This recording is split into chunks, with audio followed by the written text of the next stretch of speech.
옛날에 중국의 어떤 시장에서 창과 방패를 파는 사람이 있었습니다. 한쪽 손에는 창을 들고 지나가는 사람들에게 이 창은 세상 어떤 방패도 뚫을 수 있어 이렇게 광고를 했죠. 그리고 또 다른 손에는 방패를 들고 이 방패는 어떤 창도 막아낼 수가 있습니다. 어떤 창도 이 방패를 뚫지 못합니다. 이렇게 광고를 했습니다.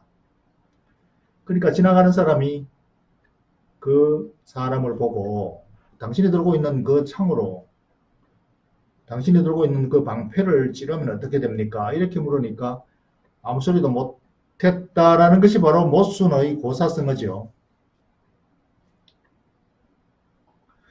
그런데 이 오늘날 금융시장에서 이 중앙은행이야말로 어떤 창도 뚫지 못하는 어떤 창도 막아내는 방패입니다.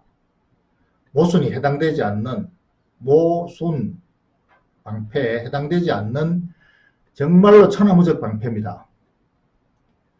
그래서 중앙은행이 주식시장에서 금리를 인하하겠다라는 선언을 하면은 주식을 매수해야 될 신호다 이렇게 받아들여야 됩니다. 중앙은행이 금리를 인하하게 되면은 주식을 매수를 해야 하는 이유는 매수 신호로 받아들여야 되는 이유는 첫 번째, 월가에서는 오랫동안 중앙은행에 맞서지 마라 라는 격언이 있습니다. 이 격언에 위배되지 않기 위해서죠. 즉 중앙은행의 금리 정책에 역행하지 말라는 얘기입니다. 주식 투자자는 이 중앙은행의 정책에 순응을 해야 된다. 순행해야 된다. 그게 바로 금리를 인하하면은 주식의 매수 신호로 받아들여야 되고 금리를 인상할 경우에는 반대로 매도 신호로 받아들여야 된다. 중앙은행이 경기 불황의 처방으로 금리 인하를 하는 것이기 때문에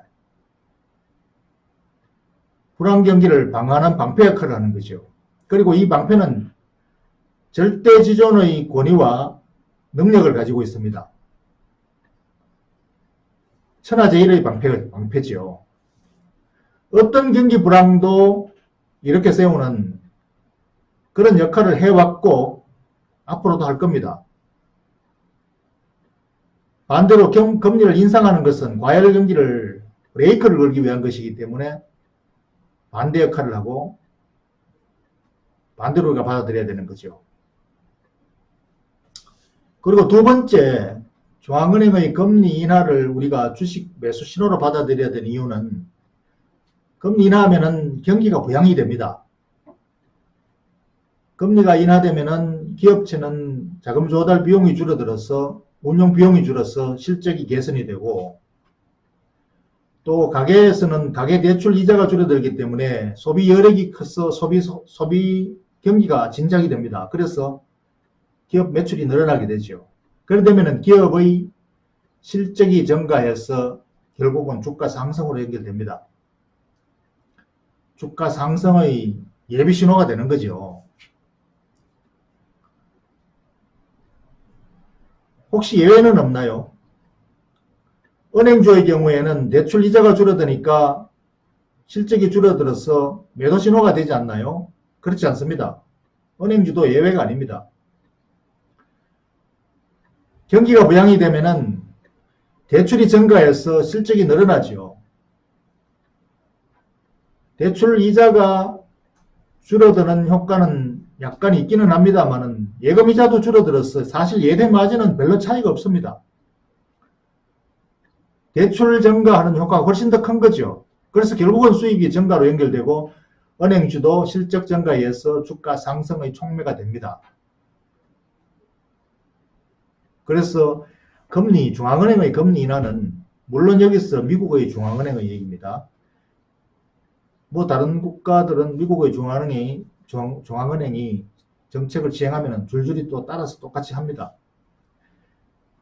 그래서 여기에 예외가 없고 모든 업종, 모든 섹터가 다 수혜를 받고 모든 섹터에 매수 신호가 됩니다. 세 번째 마지막 이유, 하나 또 이유가 남아 있습니다. 바로 중앙은행이 금리를 인하해야 되겠다라는 신호를 보낼 때는 주가가 많이 떨어져 있습니다. 어쨌든 주식이 쌀 때죠. 쌀 때 사야 비쌀 때 팔 수가 있습니다. 중앙은행에 맞서지 마십시오. Don't fight with the Fed.